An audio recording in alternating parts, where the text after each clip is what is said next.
Hello everyone, I am Deepika और आज हम करने वाले हैं Dust of Snow which has been written by Robert Frost. जो यहाँ पे डस्ट है, इट डज नॉट इम्प्लाई धूल या मिट्टी, लेकिन जो स्नो होती है उसके छोटे छोटे से एकदम माइन्यूट वाइट पार्टिकल्स जो होते हैं उनको कहा गया है डस्ट ऑफ स्नो, जो वो झड़ते हैं।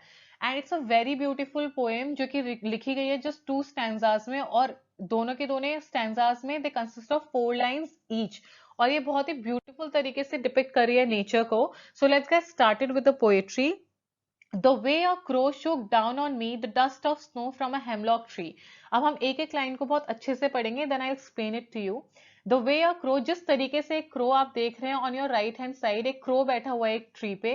shook down on me, मी मतलब हमारा पोएट। जिस तरीके से एक crow shook down on me, shake किया, shook is the past tense of shake. So ये जो क्रो बैठा हुआ है ट्री की ब्रांच पे, या तो वो अभी उड़कर आया है कहीं से, या फिर वो वहां पे अपने आप को रीएडजस्ट कर रहा है अपनी पोजीशन को, या फिर वो तैयार कर रहा है उड़ के जाने के लिए, या फिर वो शिवर कर रहा है विंटर में। हमें ये तो कुछ भी नहीं पता, बट वी श्योरली नो कि उसने कुछ मूवमेंट की है जिसकी वजह से क्या हुआ।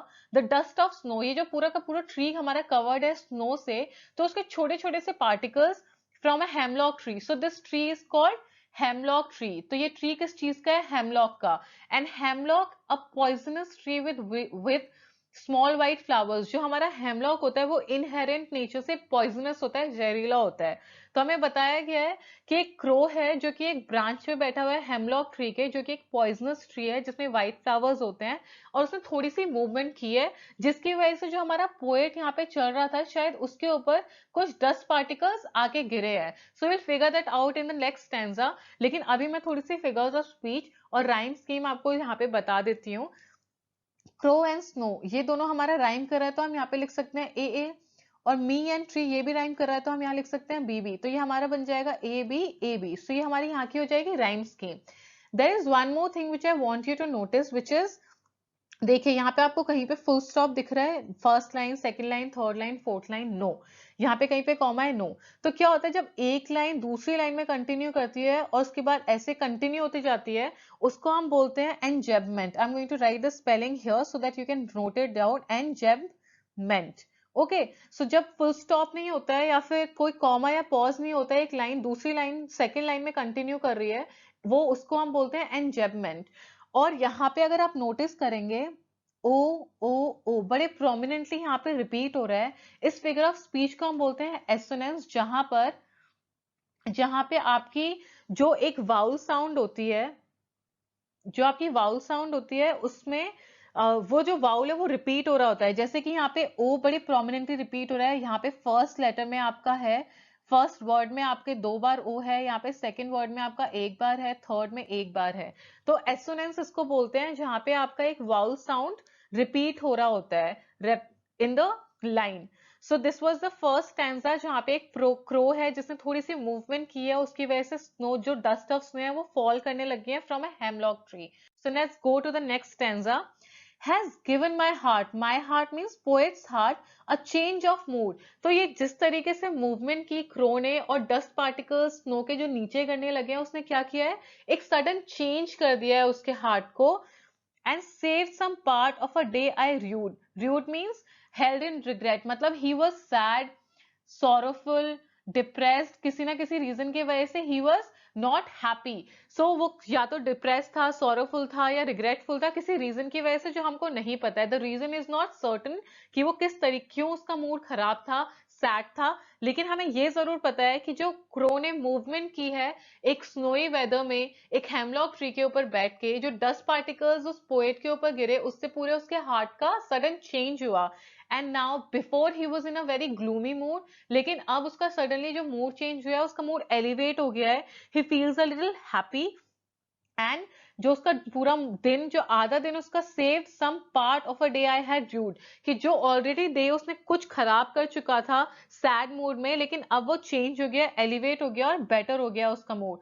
तो ये कितना आयरॉनिक है। बेसिकली पूरी पोएट्री आपको बता रही है कि जो भी चीजें हम एसोसिएट करते हैं नेचर में नेगेटिविटी से, इन ऑस्पिशियस चीजों से, वो यहाँ पे क्या हो रहा है, सब कुछ पॉजिटिव हो गया है। जैसे कि आपका क्रो आपकी स्नो और आपका हेमलॉक ट्री, ये तीनों के तीनों एसोसिएट किस चीज से की जाते हैं? नेगेटिविटी से एसोसिएट की जाते हैं। जो एट्रीब्यूट की जाती है क्वालिटीज इनको, वो कुछ भी पॉजिटिव नहीं होती हैं। लेकिन यहाँ पे बहुत ब्यूटीफुली हमारे पोएट ने हमें बोला उसका किस तरीके से चेंज हो गया है पूरा का पूरा उसका मूड। और वो बस किसकी वजह से हुआ है? उस क्रो की वजह से जो हेमलॉक ट्री पे बैठा था और जिसने थोड़ी सी मूवमेंट की। और his heart is filled with joy and happiness. He is feeling better now. He's not anymore in a gloomy mood, and he's feeling now he feels that nature has got so many things to bless us with. तो आपको कभी भी ये नहीं सोचना चाहिए कि किस चीज के कौन सी चीज नेचर में हमें सैड कर रही है या फिर किस चीज से हम क्या क्वालिटीज एट्रीब्यूट कर रहे हैं। कहीं पे भी सडन चेंज आ सकता है और जरूरी नहीं है कि वो हमेशा एक पॉजिटिव चीज से आए। क्रो, स्नो और हेमलॉक जो कि एसोसिएट किए जाते हैं ऑलवेज नेगेटिव रेफरेंसेस जिनको दिए जाते हैं, यहाँ पे उन चीजों ने पूरे के पूरे पोएट के मूड को ही चेंज कर दिया है, right. So this was about the poetry. अब मैं आपको यहाँ पे बताऊंगी राइम स्कीम। हार्ट पार्ट, ये हमारा पूरा का पूरा क्या कर रहा है? राइम कर रहा है, तो हम इसको लिख सकते हैं सी सी। मूड र्यूड, ये भी राइम कर रहा है, तो ये हो जाएगा हमारा डी डी। तो क्या हो गया राइमिंग स्कीम हमारा? यहाँ पे हो गया C D and C D.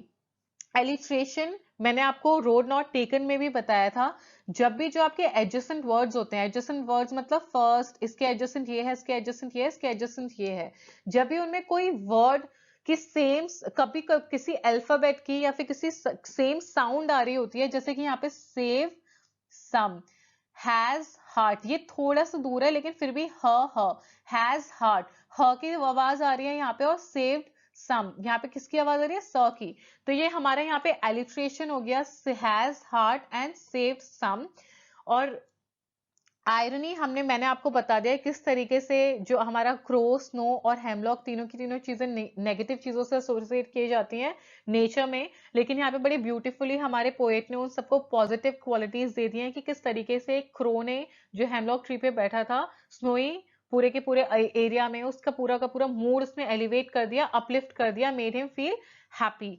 So this was about the poetry. I hope you liked it and understood it. If you did, then please share it with your friends, like my video and subscribe to my channel and hit the bell icon so that you can get the updates of my new videos.